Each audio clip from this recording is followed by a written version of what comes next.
Broadcasting live from the Business Radio X studios in Woodstock, Georgia, it's time for Cherokee Business Radio. Now, here's your host.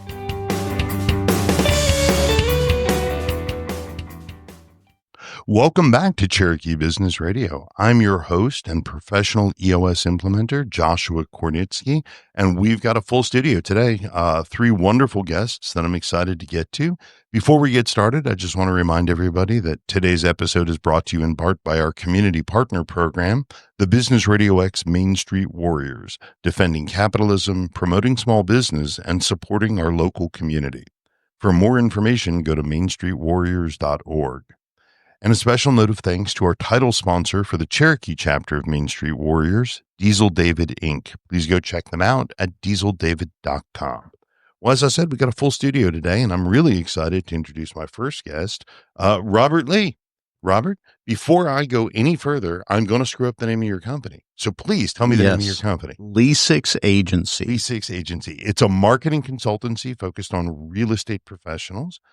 Your background is in engineering and Lean Six Sigma principles. You help your clients streamline operations and adopt AI-powered tools to elevate their impact. Would you say that that's about right? I would say that the only thing that's missing is we use a lot of theory of constraints as well. So Lean Six Sigma, that's where the name Lesix comes from, but TOC is a very critical part of that as well. So let's begin at the beginning. Tell us how we got here. Oh my gosh. Okay. So if everybody has a day and a half to hear my sob story, let's reduce the beginning. No, please. That's fair enough. In short, 2 years ago, 2.5 years ago, I had a very successful direct mail business based out of Marietta and operated my consulting on the side. And in August of 2022, my wife and I lost our third child. She was about 7 months pregnant. Oh, sorry. That sent me down a little bit of a hole.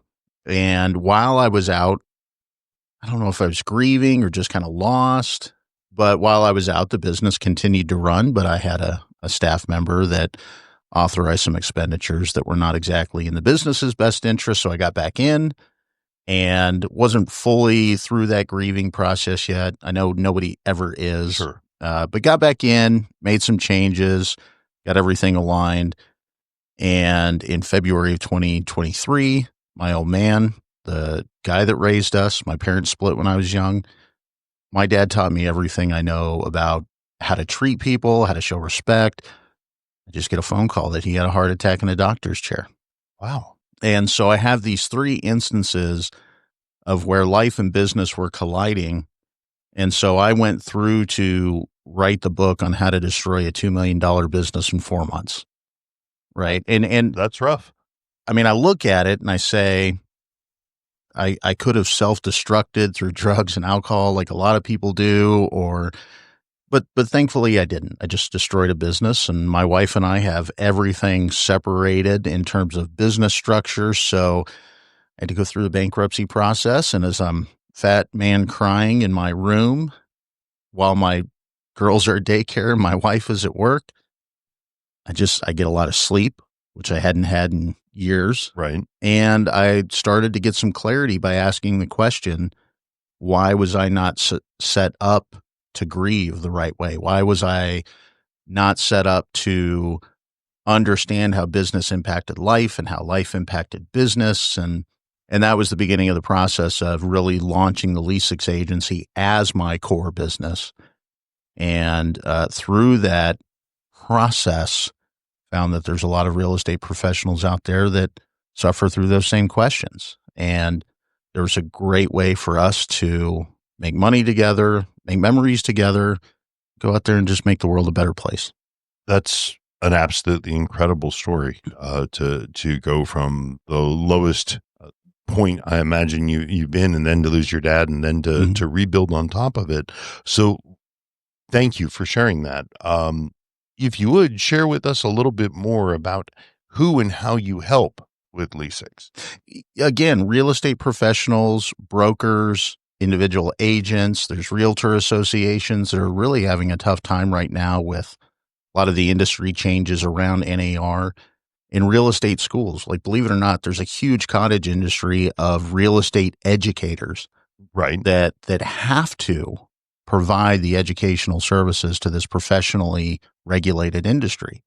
Here in Georgia, 36 hours of continuous education every 4-ish years as you renew your license. You have to go through 75 hours of pre-license. You have to go through 24, 36. I don't know. Education is miserable. Sure. Well, So- and it's a necessity of a lot of industries, right? Exactly. But it also keeps them current on things. So with that being out there, how are you assisting? Yeah, and to basically, I outline all of that to say that the thing that each of those have in common, they're very different from one another. Their sets of experiences are very different. They're very unique. But what they all have in common is they operate in an industry that doesn't have a lot of business common sense. Okay. There are common practices that have been done in the industry for years, and it's very reactive. It's very shoot from the hip. I mean, there's this thing that real estate agents are told, you're always on as a real estate agent, 24/7. And I hear stories of people taking phone calls during kids' recitals. And I mean, that just sucks, man. Just no quality of life. That's not, Well, and you had even shared with me kind of this perspective that you have, that a lot of the real estate professionals don't see themselves as business owners.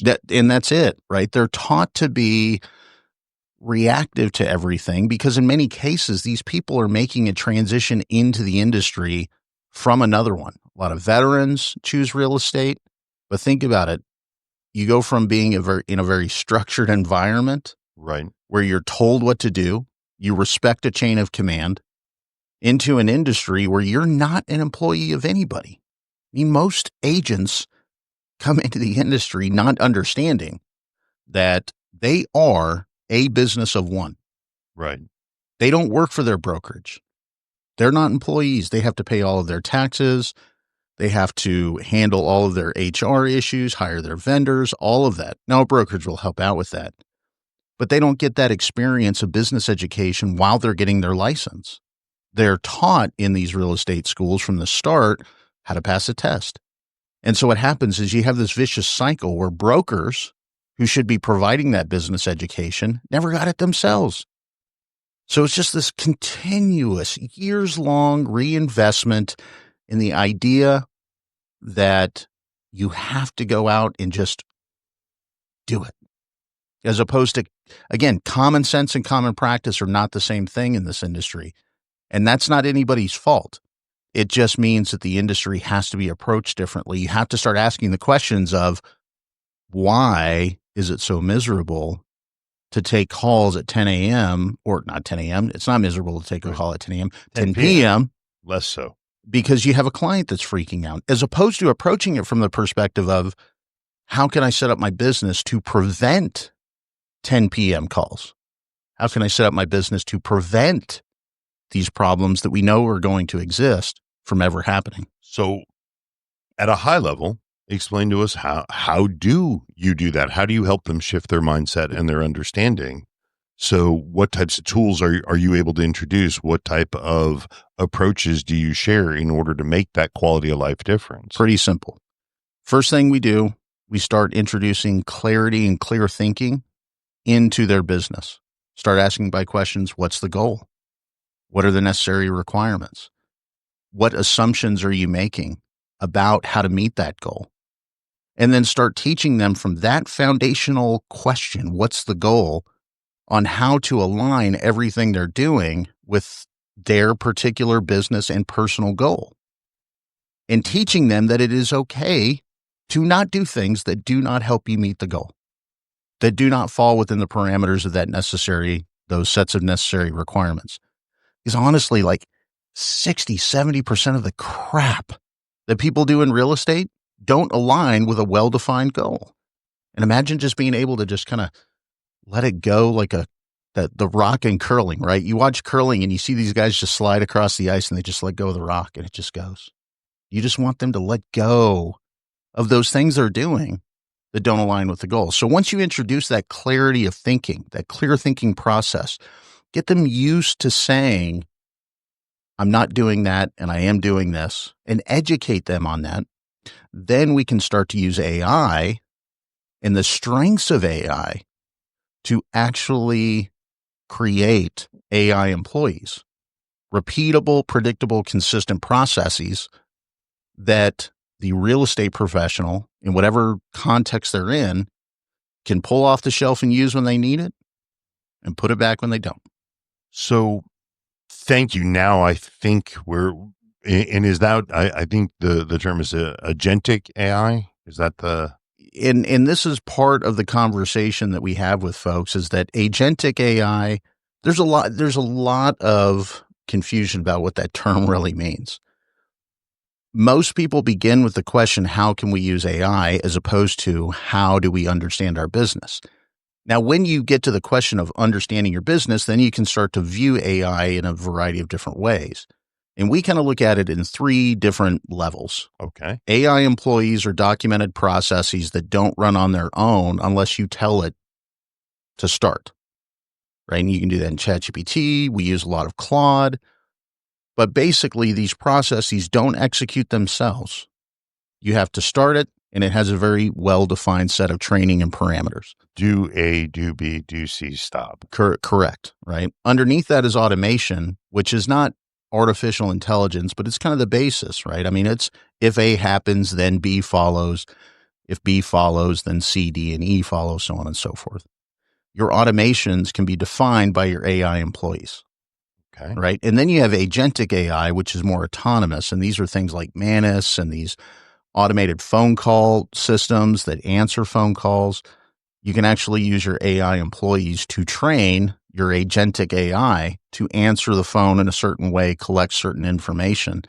Because if that agentic AI, that autonomous, semi-autonomous AI isn't trained well, it's not going to do its job well. Just like a person. Just like real people. Just like real people. And so we always begin with the clear thinking about your business, because if you don't have that right, you're never going to use AI right. And then then the definition of what agentic AI is and what an AI employee is, it doesn't really matter. No, and I think I know, and you know, you're 100% right on that. I do know that. People don't care what it's called if it does what they would like it to do. Exactly. But the fact that you're introducing clarity on the front end, probably has to, well, let me ask rather than assume, does that lessen that fear of adoption because you've taken the big scary unknown of AI, which, I mean, at this point, I think my refrigerator and my toaster have AI, not for any reason I can think of, but I guess it's just a great way to harvest more data from me. Of course. How I like my toast is relevant to somebody. What does that do for your clients from an adoption approach once that fear is diminished? Well, one, it gets them to slow down, which is the nice thing. It actually forces them to sit there and think through what it is they're using AI for. And then second of all, it makes it less scary because it shows people that AI is not really intelligent. It's a logical prediction engine, which is just a fancy way of saying it takes a bunch of data about how you like your toast and about how you two here that are also guests might like whatever it is you like, and then creates the logical prediction of what the right output is. So when we talk about real estate, many people don't know how to write a listing description that doesn't suck. And what I mean by that is this beautiful 4-bedroom, 3-bathroom house with 3,500 square feet in an idyllic neighborhood is the house of your dreams. Well, every damn house is the house of my dreams if it's described that way. Sure. But by understanding how to connect with their clients and understanding how you build profiles for marketing, they then can create AI employees to help them create those profiles, help them create their marketing strategies that help them write those listing descriptions that are completely aligned to the goal inside of their business. And if that goal is to sell single mothers with children homes, right, you can still do that without running afoul of the regulations and the legal requirements of how you practice real estate. And so, please. No, and at the end of the day, this is just a lot of different ways of saying, know your business, then use AI. And if you know your business, your AI use will be simple and easy to implement. That makes sense. So do you, it sounds like there's certainly customizable tools, but it also sounds like there's a level of guidance or coaching involved here because it starts with mindset. And if you're starting with mindset, what does the engagement look like? If someone wants to work with you and understand and benefit both from the mindset approach, from the quality of life approach, but also from the technical facilitation to make their life easier, what does that look like? Yeah, pretty simple. So our business, we'll just call it our business development process. We essentially walk up to people all the time and say, hey, like, how's life going? What's going on in real estate from your perspective? And then they start to find, I hear a little hint of a complaint. They may try to paint it over as being something amazing and wonderful and perfect in every way, but there will be a little hint of complaint in there, like, this really isn't working. And then I just simply say, well, hey, I have this great process. It's a TOC. It's basically the TOC tool, thinking tools, right? The current reality tree and the future reality tree and the evaporating cloud and all of these things. I'm throwing those terms out there. If you're listening, go read The Goal, go read It's Not Luck, go look up everything by Eli Goldratt, and you'll know what those terms mean. Okay. But at the end of the day, they're processes, they're thinking processes. And so I just tell folks, hey, if you have an hour of time, I can actually help you change your business strategy. It's not even, I don't offer it free of charge. We don't even talk about money at that point. It's just like, do you have an hour of time? Okay. And you'll get a business strategy out of it. It's up to you on how you implement that. Sure. But you give an hour of time, I'll give you an hour of time. We will have a conversation. And then I introduce the AI employee that we use, explain to them that our conversation will be used as basically data to help us use this process more effectively. By the end of it, we get into the discussion of how we might be able to help. So then let me ask the most important question of all in this context. Who are you best suited to help? If someone's listening right now, what are the right size organizations, the right type of people, the right type of roles within real estate profession that are a good fit for what you offer and for being able to make the biggest impact for them? From a brokerage perspective, mid-sized brokers that are looking to recruit producing agents that can produce more. So in other words, you might have 150, 200 agents on your brokerage roster, and maybe 10 of them are actually producing on a consistent basis. You know at least 20 of them have the potential to produce better, and you know that there are thousands of agents out there that are unhappy paying their brokerage, whatever they're paying their brokerage. But you don't have a way to necessarily recruit and retain and mobilize those agents. From a brokerage perspective, that's who we'd like to work with. Individual agents, you're doing 4 or 5 transactions a year. You want to get to 10 or 15? That's a difference of 6 figures at least. Right. Those are the types of agents that we want to talk to from a business perspective. Sure. Real estate schools, really any size real estate school, who is mentally ready to turn it into a business. And then any realtor association of any size. You want to build a business model that actually helps you grow in very difficult times?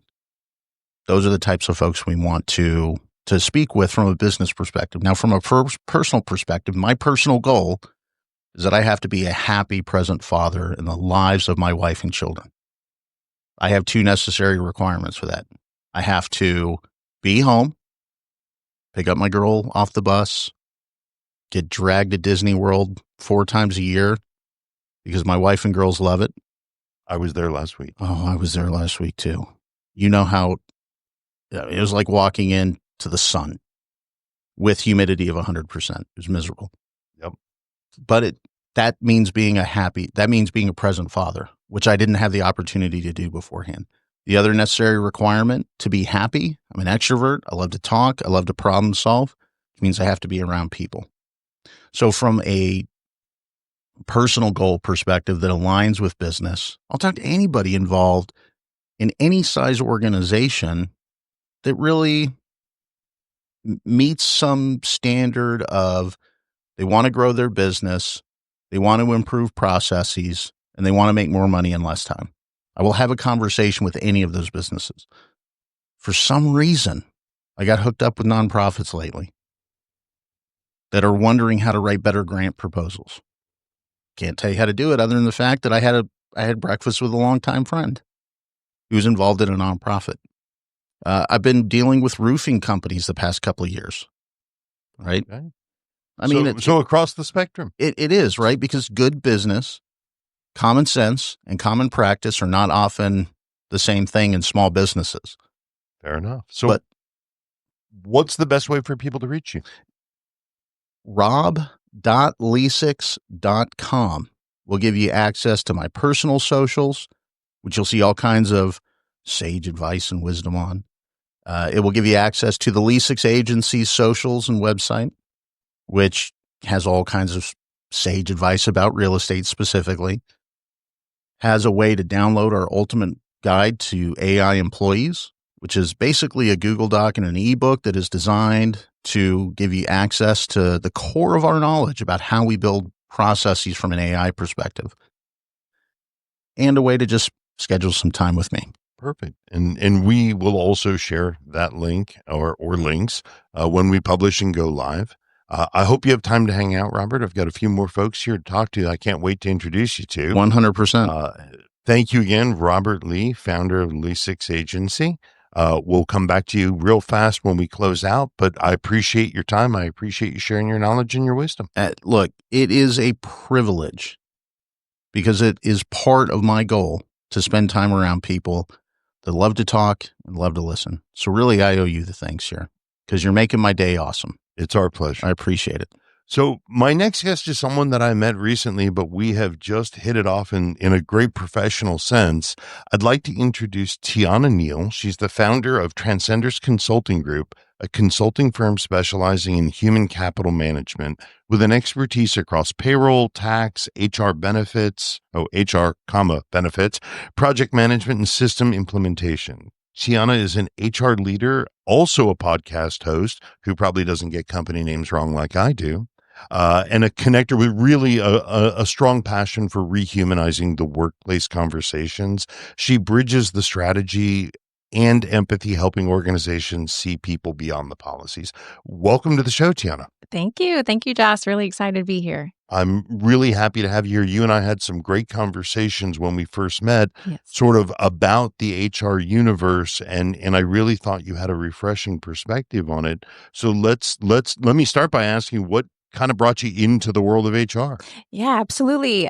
So I initially got started in the payroll space. Payroll and taxation was my thing. And then I got into the role of HR operations where I handled more benefits and heavy implementations. And from there, that got me really close to the people side of the business, which is where I really found my niche, I would say. Okay. I think just, listening to people, bringing that human back to HR was really important for a lot of populations that I worked for.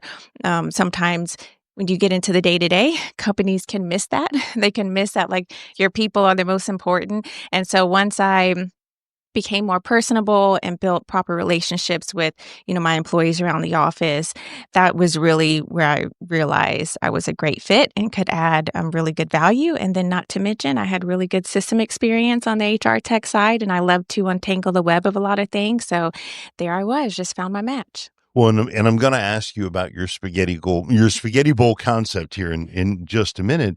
But one of the things that I remember from our initial discussion was around sort of how HR has changed over time. And as you just mentioned, through your own evolution, your perception of it changed over time. Just looking at the last few years, how are things different? And to Robert's point about AI, I imagine AI in the workplace has changed a great number of things. Yes, as Robert was talking about AI, my head was spinning because there is it's very unknown in our industry, and I'm involved in a lot of webinars that I, am tuned into every week. The HR tech side is changing and will continue to change drastically from, within our world. And so it is very critical that most people in our industry start to learn AI and not push it away. I can admit that some years ago, when AI was coming, becoming a big topic, I was just like, this is not taking my job. It's not taking payroll. This is ridiculous. Until I started going to my annual conferences, the ADPs, the Workdays, HR Techs. And as soon as you walk into the room, AI is on the screen. Wow. And so I was like, oh, okay. So this is really happening. And so from there, I started playing around with it and realizing that it was here, right? And I just, you can't ignore it. And so being a systems person, I started jumping right in. And that has, really helped, because a lot of times if I'm interviewing with clients, they will have a question now involved where it entails AI. Because if you're a true HR person, I would say most HR people don't necessarily like to get involved with the system aspect. That there's a different, obviously the HRIS role that typically heavily handles systems. But Right. true HR people from RN usually like to deal with employee relations and, hiring, firing, recruiting. But getting in that back end system is not a lot of people's things. And now it's almost going to become a must, I think, for the most Wow. part. You've got to start understanding what AI is doing, and not get too far behind, just because the younger generation that is now in the workforce, they are heavy demanding. And so, they're used to using these phones and these platforms, and they do not care about pizza like that to have a pizza day. You really have to show them the growth and show them that, you're in the know of tech, because that is truly going to be, a long-term thing on the tech side. That makes sense to me, and kind of opens the door for me to ask Tiana, when you are engaging with the organizations you work with, I presume oftentimes these are relatively new avenues for them that you've got experience with. Are you able to help shepherd them through the embrace and transition into these types of systems? Yes. Surprisingly, though, a lot of times I'm having to just go back to start with the basics.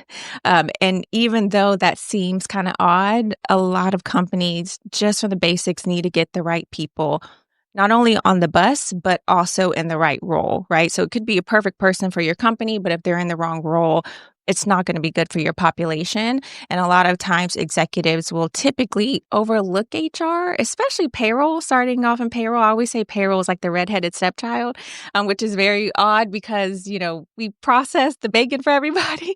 Right. And so from an HR stance, you have to have the right people in the seat that care about the company, that are loyal. And, the CEOs need to also treat HR properly, right? And then from there, the rest of your population, it will typically go smoothly. So we need to have right training for our people, make sure there's the right, vision and mission, and that everyone is abiding by it. So from the top of the chain of HR down to your supervisors, directors, managers, VPs, everyone has to, show well with that stance and be a good example for your employee population. And a lot of times that gets lost in transition naturally, I think. And so I think even before jumping to the AI system part, people really just have to get to the basics, understand foundationally where the company is going, start getting your employee population to begin to trust HR. We are a partner. If I had $1 for every time I heard HR is just for the company, not the employee, it's like, okay, we've got to change that narrative. A lot of times people don't see what's happening behind the scenes. And then from there, once the foundation is set, then we can start adding in, new systems and start implementing AI and be transparent with it so that people don't think that they're going to lose their job and then, run away from there.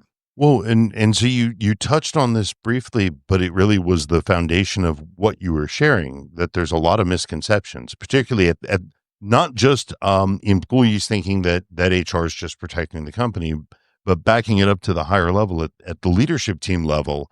There are often, we'll just go with misconceptions, and how, I guess it comes down to, and I've got sort of a linear mind. Is it that, do they view HR as an expense, or do they view it as an investment, or do they view it as a necessity? Probably one of the first two initially, Okay. until there is no HR, and then they start to see how needed it is. I will say I have worked for and have seen companies just not pay attention to HR or go without having an HR I've for seen that months. too, but that's scary. Yes, it's very scary. And that's when you get into heavy compliance issues. I mean, the legal side of things, I mean, the lawsuits that come through are just sometimes insane. Lots of times, obviously, companies are settling behind the scenes, but there's a lot of companies that I've just had to step away from because of just when you're on the side of the house of HR, obviously, you see a lot of unfortunate things that happen and you hear a lot of things. And so the leadership from the higher up, not every CEO or COO or C-suite executive of a company is this way, but I ran into more than a few born with a silver spoon in their mouth and are just so used to having certain things that they don't necessarily pay attention to the bottom end of the population that is actually doing the work. And so having a very strong HR team that gets to know the population, has those conversations and understands what people are going through in life is very helpful because sometimes employees may act out, but they might be dealing with a breakup, going through a divorce, they may have had a miscarriage, just something of that nature may have happened and they just need to step away. And so, giving them some time off or some leave, I've seen that work wonders for people. But if people don't trust HR or don't know HR or don't feel like they can come to HR, then you essentially lose out on a really great asset in an employee if you're not paying attention. So a lot of times, sometimes it's unfortunately a little too late for a CEO to realize the necessity of HR, but it is very critical. And the companies that recognize that early on, I see do very well when they put money towards HR to ensure there's proper training, they have the proper people that helps the population accordingly. Well, and you bring up an interesting point, right? Because if you've got legal compliance issues, and I know Farrell will speak a little bit to this, and I know Robert sort of implied that in real estate, as an example, right? There's legal compliance stuff that's a mandatory, but that's often more a function of just training than actual understanding. It's a check in a box that we did this training, but understanding how to not only protect the organization, but to protect the individuals within the organization, that takes a lot more planning and that takes a lot more work, I imagine. Yes. Planning for your employees. I think one thing that I did want to touch on is there are a lot of back-end executive conversations that obviously the employee population isn't privy to. And there are a lot of HR teams that have fought heavily, right, for the C-suite executives to understand certain things. Sometimes you win those battles, sometimes you don't. But yes, I would say just ensuring that you're focused on your employees and knowing that having them know that they are supported is top key priority and brings in a lot of loyalty, right? It makes employees stay there. So your tenure is top heavy. There's reports, EEOC reports that are filed every year to show different race and genders and tenures. Now, pay transparency is a really big thing, right? So years ago when I started in the industry, it was very disheartening doing payroll and seeing the difference in pay.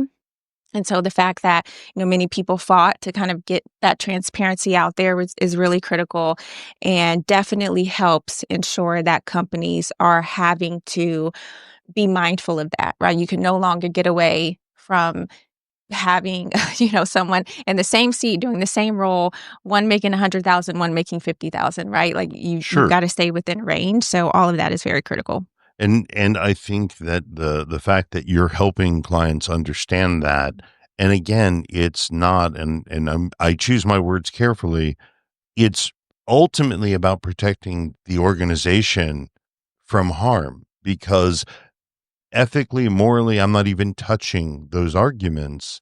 You are legally at risk if I am paying employee A this amount and employee B, regardless of the difference, less than this amount, though they have the same education and experience.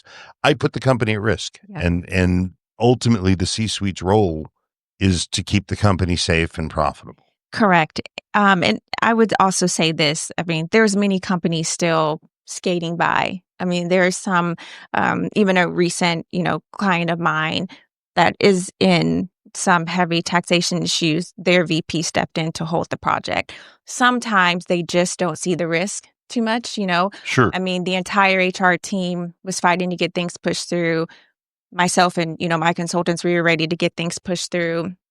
And sometimes when you're dealing with those executives, you can only explain to them what the compliance is. Hey, call us when you're ready, but this is what you're about to get into, and we can help. So there's sometimes where you just aren't going to win that battle, where they just don't understand. A lot of times when they've had so much large money for so long, they would prefer to go with the risk. Oh, sure. Versus just sue us and we'll. They would it'll cost me less for the lawsuit than it would to pay for HR. Exactly. What are my chances of someone actually reporting until someone does report and then you have a class action? So, unfortunately, at this level and stage in my career, I'm brought in when it's a little too late. They should have brought me in 6 months or a year before. And so I'm doing a lot of cleanup and I see a lot of things, and things are always fixable, but there is a cost to that. And right now, states are struggling. I mean, when I first started over 15 years ago in this industry, it would take states and the IRS years before they sent you a notice. You'd get a notice from something that happened 3-4 years ago. Right. But over the last few years, you were getting notices. There's that automation in AI right there. You were getting notices within 1 or 2 quarters, 3 to 6 months. And it was like, oh, they are not playing around here. And a lot of times, even when employees were catching on, they may file unemployment even though they left a company. If you don't respond in enough time, they would win that claim. I mean, it's especially since COVID, it's just been a battlefield. OSHA has been, I think one company I was working for, OSHA had showed up so many times, right? Because they're just looking for ways to find companies. And so you do have to be mindful of it now. But yeah, unfortunately, some executives still try to, they might be gamblers. They might like to roll the dice. And that's their privilege, right? Yes. It seems to me like they're taking unnecessary risk, but that's up to them. Very true. So I do want to touch on the last superpower that we discussed of yours, which we touched on. You touched on briefly and gave me the term, and I'm coming back to it. Let's talk about that bowl of spaghetti, because I thought, coming from a technical background myself, I knew exactly what you were referring to once you spelled it out. Yes. But share with me, if you would, and share with those listening, what is this superpower you have as it relates to spaghetti? Yeah, so I just like to untangle every single noodle, every single spider web there is. I have a really good sense of discernment now where I can identify when I'm having an HR conversation with someone, if they're, feeding me nonsense. I'll say, sure. I won't say the other bad word, but if they're feeding me nonsense. We will. Okay. And I can also tell when someone hasn't been supportive, or if someone just is very green in their seat and just needs a little bit more training or coaching, or if it's like, no, got to get them on the bus because they're not just the company or team player in general, and ripping that Band-Aid off, earlier instead of later, because a lot of times keeping the wrong person in the seat, naturally, your good employees will step away.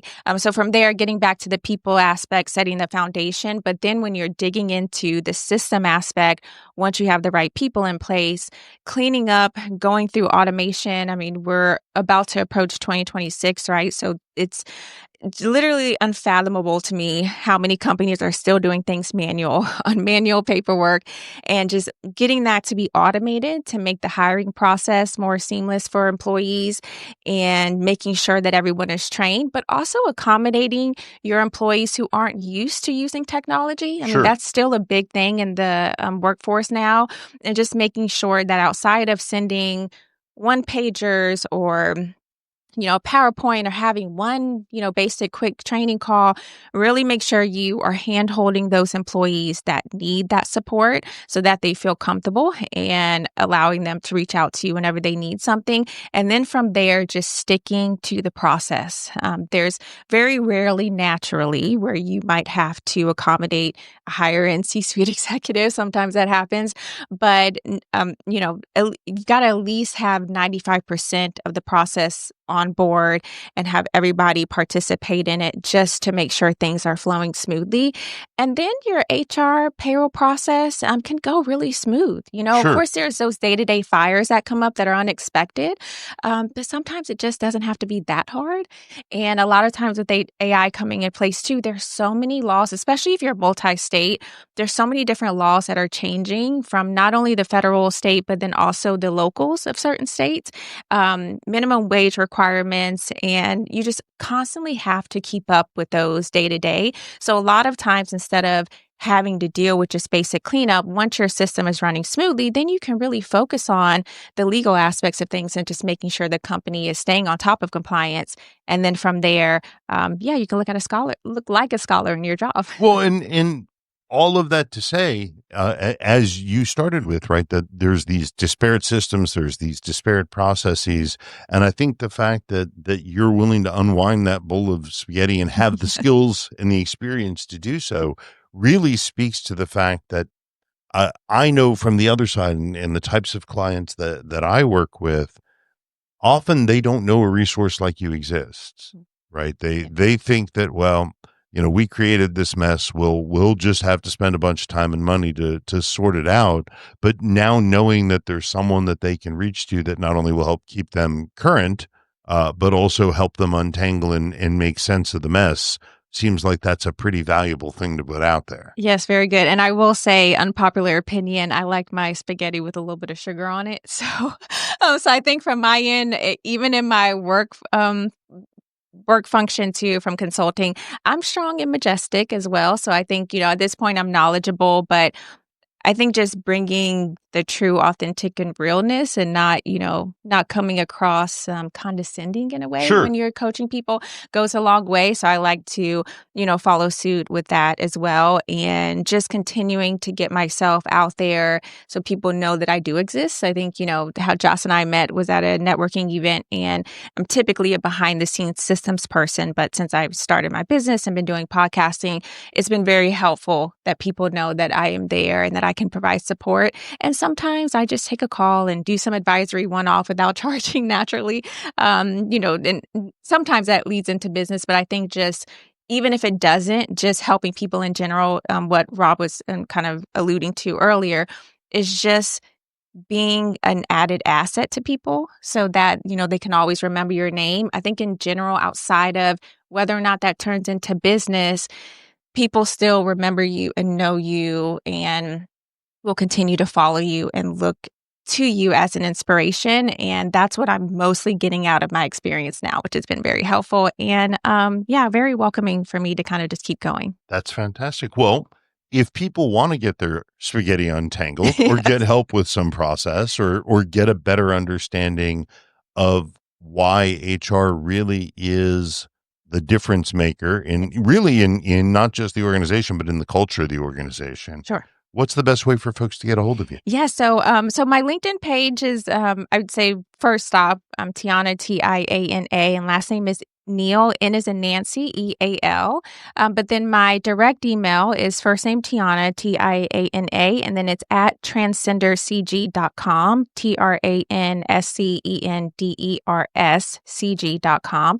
And if you send me an email or send me a LinkedIn connection with a message, I'm happy to reach out and set up, a call. Or if anyone out there is into HR and payroll or just leadership in general or starting a business and wanting to get, your name out there, I'm more than happy to schedule a podcast taping also. Fantastic. Well, Tiana Neal, founder of Transcenders Consulting Group, it's been a pleasure. I really appreciate it. I hope you can stay with me while we talk with my, certainly not least, but my last guest, Farrell Middleton. And thank you for sharing the information that you shared with us and to know that there are solutions for problems that most people probably give up on. Yes, absolutely. Thank you, Josh, so much for having me. My pleasure. Well, my last guest of today is someone that I've had the pleasure of knowing now for about 3 years. We kind of went into our own perspective lanes about the same time and met around the same time, I guess. That's about right, yes. I'd like to introduce Farrell Middleton. He's the founder of the Bell Curve of Life. It's really a unique teaching program. He's also written a book, A Performer, A Environment. It's a roadmap to enhance your performance and upgrade your environment. After a successful 36-year career in residential land development and home building, Farrell transitioned into his second career as a teacher, a speaker, and an author in 2022.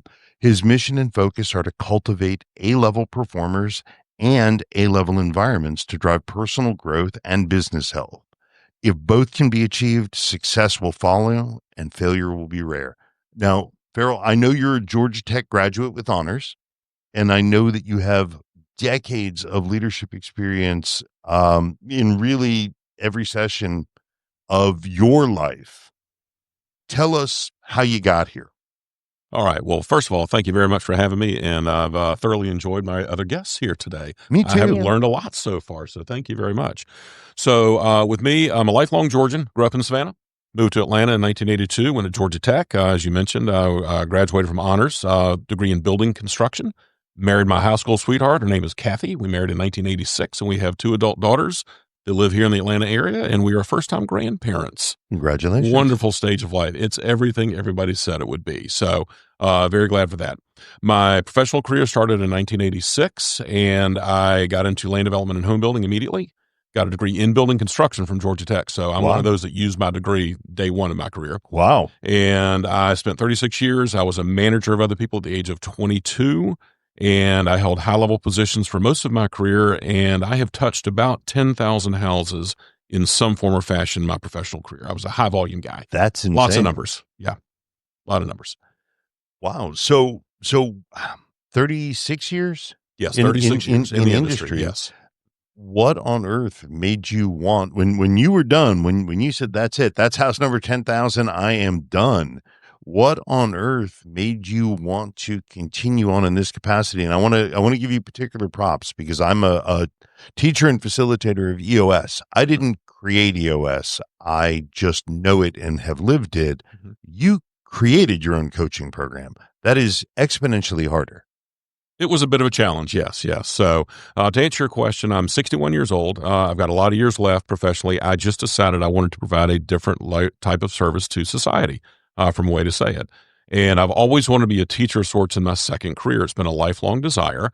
I assumed it would be at the university level or college level teaching construction management, which I'm highly qualified to do. But I took a different path about 10 years ago and started working on this program. And it's called the Bell Curve of Life. And what this relates to is the old 20-60-20 principle that we all remember from middle school. 20% are in the upper category, 60% in the middle, and 20% are in the lower category. And for my program and material, that relates to behavior, skills, performance, and results. Okay. And my program is, I'm in the people business, is about professional growth and development. That's what my main focus is. And I want to help people get into and stay in that top 20% in areas of life that matter to them. They have to decide what it is they want to do. I want to help them get in that top 20%. And I can especially move the needle with those folks that are in that middle 60 and that lower 20%, but they have to be willing participants in this. They have to want to grow and learn. I can help them with all kinds of material, but they have to come to me with a good attitude. We have a saying in my world, if you drag them in, you got to drag them around. Absolutely. If they don't want to be there, there's no helping someone who doesn't want to learn. That's right. But let me back up and ask, Are you only focused on the home building industry? Who are the folks that Bell Curve of Life helps? No, the majority of my clients are in the home building industry. And that includes builders, trade partners, suppliers, subcontractors, those types of companies. But I've also done work with other companies outside the industry. I've done some work with some financial services companies. I did a little work with the Georgia State Golf Association. I've got a new client starting this week. It's a regional furniture distribution company that I'm starting. So my principles in both a performer and a environment get above what I will call hard skills or specific products or services being delivered to the marketplace. Mine are in that softer, higher level stuff, and my principles can relate to all individuals and all types of businesses.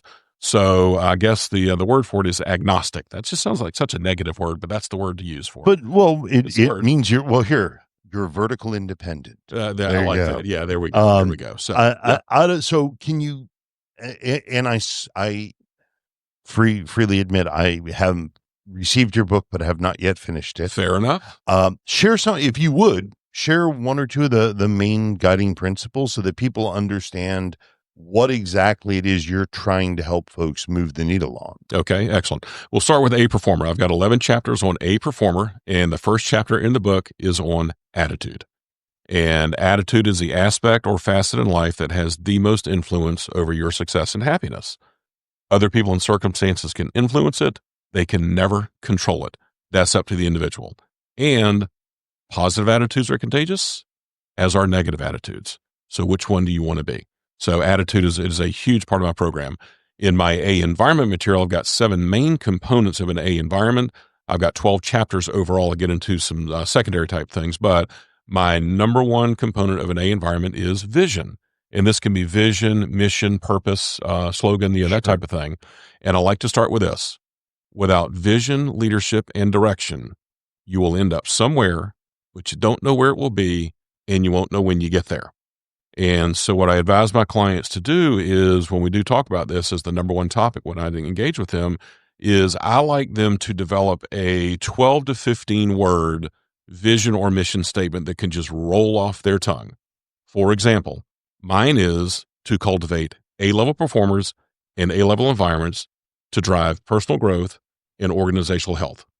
Okay? Clear and concise. Clear and concise. And what you want that to do is you want that to whoever your audience is, of one person or a few or whatever, maybe a network group or whatever, you want that initial statement to get their curiosity going for them to say, hey, that sounds kind of interesting. How do you do that? And I've seen a lot of vision mission statements that are very, very good, but they're multiple sentences, a couple of paragraphs. People lose them. And what you want to do is you want to make sure that you share this very clear, crisp, and short vision with your internal associates and your external partners. They will help you attain it. They will, but it's got to be clear, crisp, and concise that rolls off people's tongues. They'll help you get it if you share it with them and if you're committed to it. So, clarifying question. I work for you at Company X, and Company X has its own vision. Are you saying that I need my own vision as well? Oh, inside the company? Just for me, for my own success, to become an A player. The A environment, I may not be able to control how they run their company, Mm-hmm. but if I want to be an A player, Mm-hmm. how is that one of the steps to understand my own needs? It is. You know what? I have not looked at it that way before, so you've given me something good to think about today, but the answer is yes. Basically, But it's already there. It's already there. Yeah. You just rephrased it for me. No, the whole thing is that what you want to do is frame yourself, set yourself up. Back to a little bit of what the other guests have talked about today is how do you fit into your professional role? Right. And that is what I help people do. And actually a little tangent off of your question a minute ago, what I like to do as well inside a larger company, let's say a company that's a home building company, which of course is my background, but you've got several internal departments. You've got production and you've got sales and marketing, finance and accounting, and, land development, that kind of thing. Each of those departments can have their own internal vision with what they want to do to provide internal customer service to their coworkers and to the organization. They all need to roll up and support the overall mission and vision of the overall company, but departments can have their own vision as well. And that helps them produce, what they need to do, again, to get that product or service to the marketplace as effectively as possible. That's what internal customer service is all about. It makes sense. So let's talk a little bit about the book, A Performer, A Environment. Yes. And it's really, from its own title, it's a roadmap to enhance your performance and to upgrade your environment. Yes. I'm looking at the title There of the you book go. right It's right now. there. Yep. So which came first, the training or the book? Actually, this was just one of the topics in my program that I started about 3 years ago. And I've got about 25 main topics that I talk about, and this relates to personal circumstances and other types of business things. I've got some management and leadership material as well. But over the course of the last 2 years, this material just kept kind of surfacing to the top. Right. It just became very important, very valuable. I was getting great feedback on it from my clients, and I just started to really gel around this. And I am a professional speaker as well. Now I'm an author, and in that world, there is what is called signature material. Okay. And this has become my signature material. And basically, the whole premise here, again, is I want to help individuals become A-level performers. And again, this all relates to our historical educational grading scale Right. of A, B, C, D, and F. and create A-level environments. And my main lead-in with this is if you put a C performer in an A environment, they can become an A performer. If you put an A performer in a C environment, they will drift towards C performance and they will probably leave. The key to success in our economic society, because we choose who we do business with. Sure. We have guardrails in place, of course, with laws and, finance, constraint, all that stuff that has to happen. We've talked a little bit about that with, regulations. But we can do business with whom we choose. And so if a business owner or leader wants to attain A performance from their internal associates and external partners, those companies that support them on a routine basis every day, then they need to create an A environment. And I've got the blueprint for the A environment, and I've identified the main traits of A performers. And if you can get that combination going, then that is a clear direction for success, without a doubt.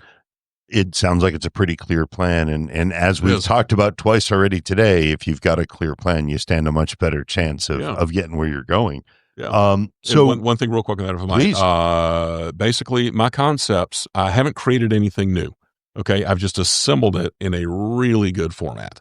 And the book reads well, I present well, that type of stuff. It's easy for people to understand. They're simple concepts, but I read something years ago. I wish I could take credit for this, but simple rules guide complex behavior. And that's great. I lived a complicated life with my career. I'm in the simple world now. My concepts are simple and easy for people to grasp and understand and improve their life. There are natural complexifiers in the world, and there are natural simplifiers. And some days we sit in one chair, some days we sit in the other. But the simplifying chair is a much easier chair to deal with. It is. It just, you can communicate well with people. They understand the concepts and that kind of thing. It's a comfortable place to be. Let me be very clear. Absolutely. And like Tiana said earlier, you never want to come across as condescending just because you're trying to explain a concept that's complicated. And I think it was Albert Einstein that said, if you can't explain it simply, you don't understand it well enough, right? I like that. He's a lot smarter than I am. Me too. But I want to ask you how, so I know you're a speaker. Obviously, you're an author. We were just talking about the book, and you offer your services directly, but how else do you get your message out? How else do you help folks? What I've got, again, keynote speaking engagements, which I do. Love doing those. But I will do small group sessions with private companies, like about 10 people in a room. And mainly I would like to start with a leadership team to review A environment. And it takes 90 minutes to go through my 7 components. And it's a discovery session. I've moved beyond training and coaching with this particular material. We discover what's working well and why, and what's not working well and why.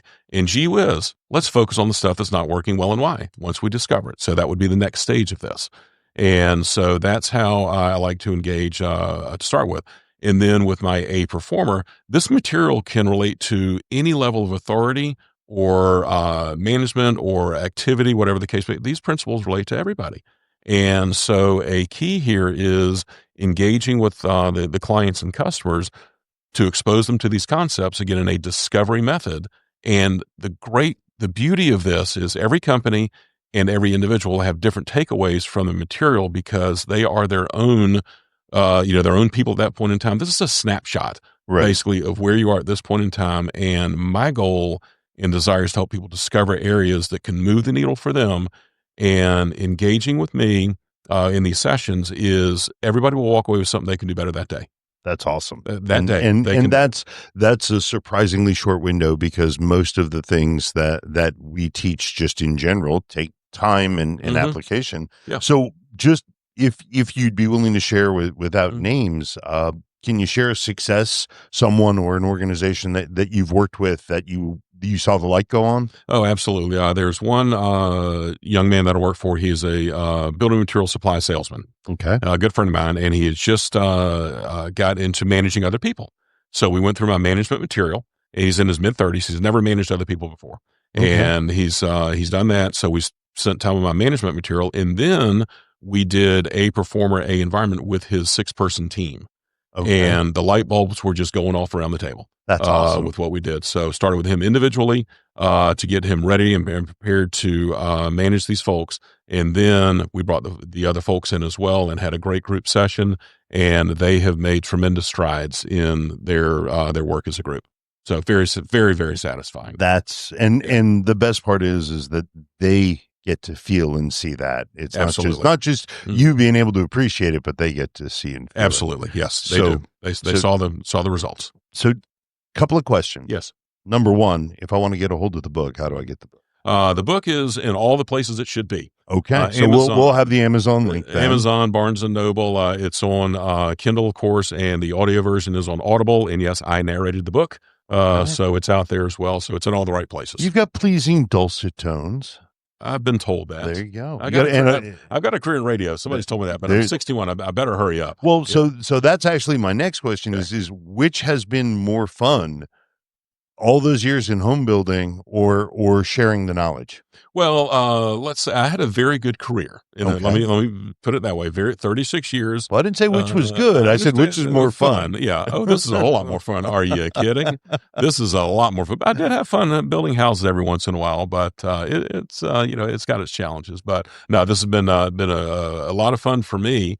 But I actually the really good joy is that I know that I'm helping people live a better life. It's really that simple. And again, having known you for a few years, it comes through, right? When people talk to you, when you talk about a performer A environment, when you talk about bell curve, you just radiate that light of somebody who knows that they're helping people. Well, I appreciate that. And it really comes through. So how do people get a hold of you? Very simple.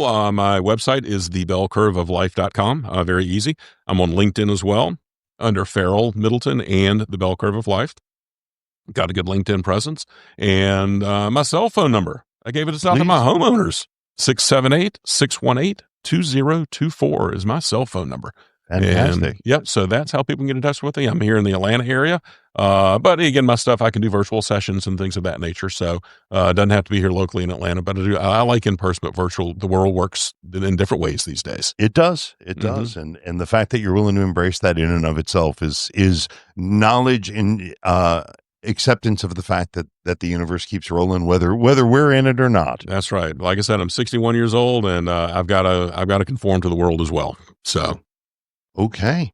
I just got an error that popped up on my screen there, but I'm not going to worry about that. I want to say thank you, Farrell Middleton, for sharing your journey from successful home builder into speaker, author, teacher, coach.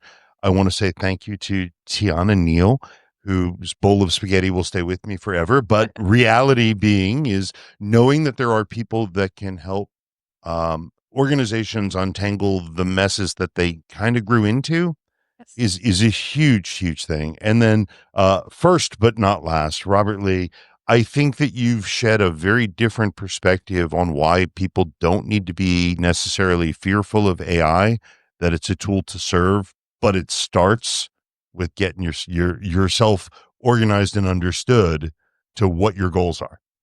So thank you all for being here today on Cherokee Business Radio. I just want to quickly remind everybody that today's episode was brought to you in part by our community partner program, the Business Radio X Main Street Warriors, defending capitalism, promoting small business, and supporting our local community. For more information, go to mainstreetwarriors.org. And a special note of thanks to our title sponsor for the Cherokee chapter of Main Street Warriors, Diesel David Inc. Please go check them out at dieseldavid.com. My name is Joshua Kornitsky. I'm a professional implementer of the entrepreneurial operating system and your host here on Cherokee Business Radio.